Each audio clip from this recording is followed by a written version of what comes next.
In reality, you're basically becoming a training ground of sorts for new officers, and then once they get the an offer to go to another place, they're bolting. They're doing that now.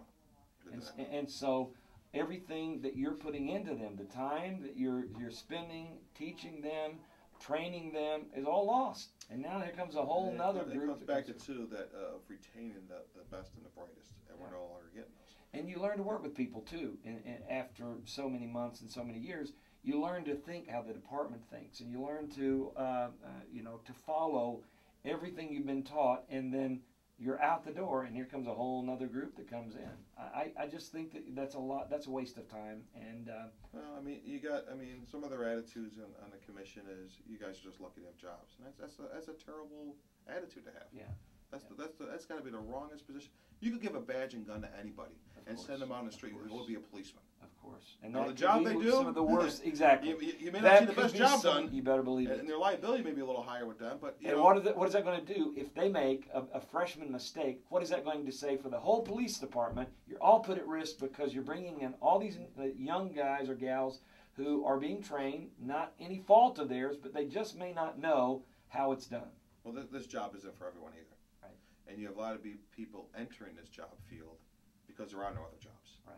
So you got a line of people out the door that had no intention of ever doing this job, but they're going to do it because they want to make something. They need a job. It's a good paying job. I'm not saying it's not. Well, it's a good living if you maintain your stuff and do everything correctly. And we're trying to keep up in pace with the other agencies. But then you guys are out there dodging bullets too. Yes, I mean, you're going up to a car. You don't know if it's loaded with guns or drugs. I mean, every time you stop a car, you put your life at risk. And so you can be penny wise. I'm not saying we don't deserve what we make, but I'm just saying I understand. It's a decent living. But you can be penny wise and pound foolish, and I think that's what they're doing here. Now, I want to ask you something before we go to break and have you sign off. And you can answer this, or you can just say I'd rather not even deal with it. Do you believe, after what you have seen and after what you've heard, is the city headed in the right direction under the present leadership or not? Or can you say?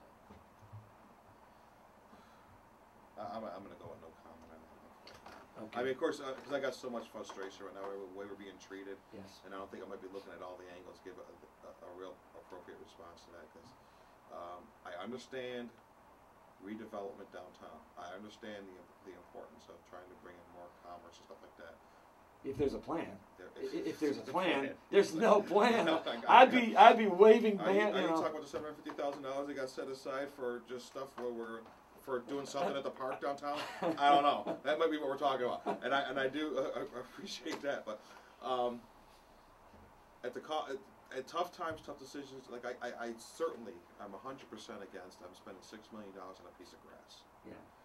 You turn around, you lend it to a CRA, and to get it paid back later, and you turn around, you cut your salary and benefits from your employees. That makes no sense. Well, not to even mention. And here's another good one too: the hotel. Remember the hotel? Yes. They want to build the Como building. Yes.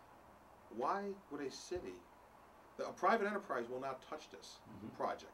But the city says, well, we'll do a not-for-profit hotel at the Como building, which, by the way, is next door to a hip-hop club. I don't know if you want to stay there on a Saturday night. It's a little bit loud at 3 o'clock in the morning. Exactly. And then you turn around and you say, well, this ain't working, so wait a minute. How am I going to pay my consultants that have worked so hard on it, and you're trying to get the city to authorize $300,000 to pay the consultants? And you turn around and you cut your pay and benefit in your cities. Right after our impasse hearing, the first agenda item after that was they're trying to authorize $100,000 to have some guy come in and look at our pension system. After Palm Beach just did the same study, you can look at their report. Right. But it's, I want to answer that, but I'm just going to stay. My answer is going to probably be about, I'm more frustrated now than anything else, so I'm just going to refrain. Let me just try to get into perspective.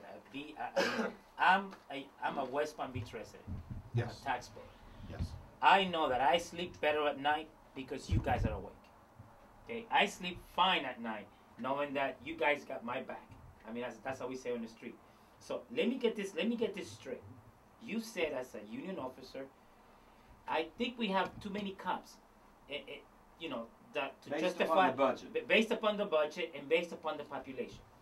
Number one, we're willing to roll back some of the numbers to attrition in order to help you with the budget. That's number one.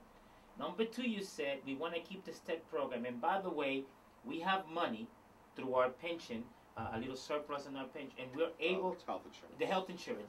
So we, in other words, you basically told the city, We'll fund it. we'll fund it ourselves. And by the way, you get a little ching, a little $100,000 extra. You're willing to sit down and negotiate and find other ways to make this better. You're not asking for an increase. No. My question to you, Pastor, is what on earth is going on with these people? That's my question. My question to you, because I know he's not going to answer.